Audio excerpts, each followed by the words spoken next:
एक 7 साल का चुपचाप रहने वाला बच्चा था। उसके ज्यादा दोस्त नहीं थे और वो ज्यादातर समय किताबों में ही खोया रहता था। लेकिन उसकी एक खास बात थी, माइनस उसके पास एक अदृश्य दोस्त था जिसका नाम था टोकी। टोकी कोई आम दोस्त नहीं था, उसे कोई देख नहीं सकता था, लेकिन नील उससे बातें करता, खेलता और हर राज उसी से साझा करता। जब कोई नील का मजाक उड़ाता, टोकी उसकी हिम्मत बढ़ाता। जब नील अकेलापन महसूस करता, टोकी उसकी दुनिया को रंगीन बना देता। नील के मम्मी पापा को लगता था कि ये बस उसकी कल्पना है, पर नील जानता था कि टोकी असली है। टोकी उसे हर बार चमत्कारी बातें बताता था, जैसे अगर तुम दिल से किसी चीज की चाह रखो तो पूरी कायनात तुम्हारी मदद करती है। एक दिन स्कूल में एक चित्रकला प्रतियोगिता हुई। नील को चित्र बनाना पसंद तो था, लेकिन वो कभी खुलकर नहीं बना पाया था। टोकी ने कहा, डरो मत नील, आज तुम अपना सबसे सुंदर चित्र बनाओ, जैसे तुम अपनी दुनिया को देखते हो। नील ने आंखें बंद की और फिर रंगों से जादू बिखेर दिया। उसने जो चित्र बनाया उसमें एक जंगल था, आसमान में उड़ते सितारे थे और एक छोटा बच्चा अपने अदृश्य दोस्त के साथ बैठा हंस रहा था। सभी बच्चे उसके चित्र को देखकर दंग रह गए। उसकी कल्पना शक्ति ने सभी का दिल जीत लिया। प्रतियोगिता में उसे पहला इनाम मिला। पहली बार नील को लगा कि उसकी कल्पना कोई कमजोरी नहीं बल्कि ताकत है।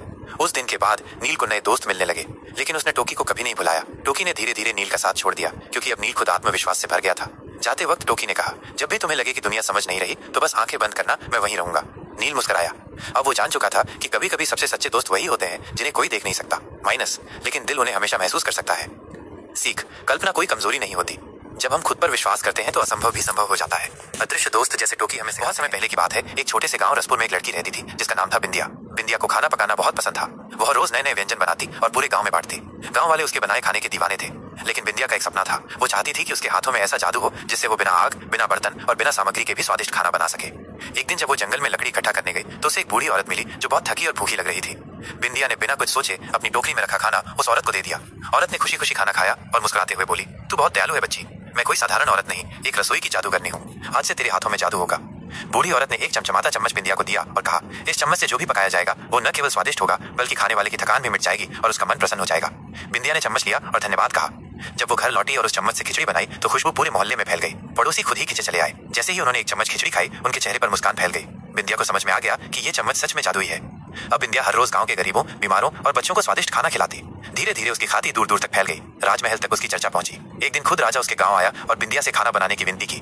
बिंदिया ने अपने जादुई चम्मच से खीर बनाई। राजा ने जैसे ही खीर चखी, उसकी आंखों से आंसू निकल आए। वो बोला, बेटी, तेरे हाथों में तो सच में जादू है। राजा ने बिंदिया को रसोई की रानी घोषित कर दिया और एक बड़ी रसोई घर बनवाया जहां बिंदिया रोज सैकड़ों लोगों के लिए खाना बनाती। लेकिन उसने कभी अपनी जादुई चम्मच का घमंड नहीं किया। वो हमेशा कहती, खाना बनाना एक कला है, लेकिन अगर उसमें प्यार और सेवा का स्वाद मिल जाए तो वो जादू बन जाता है। आज भी रसपुर गांव में जब कोई बच्चा खाना नहीं खाता तो माँ कहती है, अगर बिंदिया की तरह प्यार से बनाओ तो हर खाना जादुई हो जाएगा। सीख, खाना पकाना सिर्फ एक काम नहीं, ये एक सेवा है। अगर उसमें प्यार, दया और भावना मिल जाए तो वो सचमुच जादू जैसा बन जाता है। तो का गाँव। बहुत समय पहले की बात है। एक घने जंगल के बीच एक छोटा सा गाँव था, कालीपुर। ये गांव दिन में तो शांत लगता था, लेकिन जैसे ही सूरज ढलता वहां अजीब अजीब आवाजें आने लगती। कोई हंसता, कोई रोता, तो कभी जमीन खुद ब खुद हिलने लगती। लोग कहते थे कि वहां भूतों का राज है, इसीलिए आसपास के गांवों के लोग वहां जाने से डरते थे। लेकिन एक दिन एक निडर लड़का राहुल वहां पहुंच गया। वो भूतों की सच्चाई जानना चाहता था। राहुल ने रात होते ही गाँव के बीच बने पुराने कुएं के पास डेरा डाल दिया। अचानक एक सफेद साया कुएं से निकला और बोला, तू कौन है जो हमारे गाँव में आया? राहुल डर तो गया, लेकिन बोला, मैं इंसान हूँ और जानना चाहता हूँ कि तुम लोग डराते क्यों हो।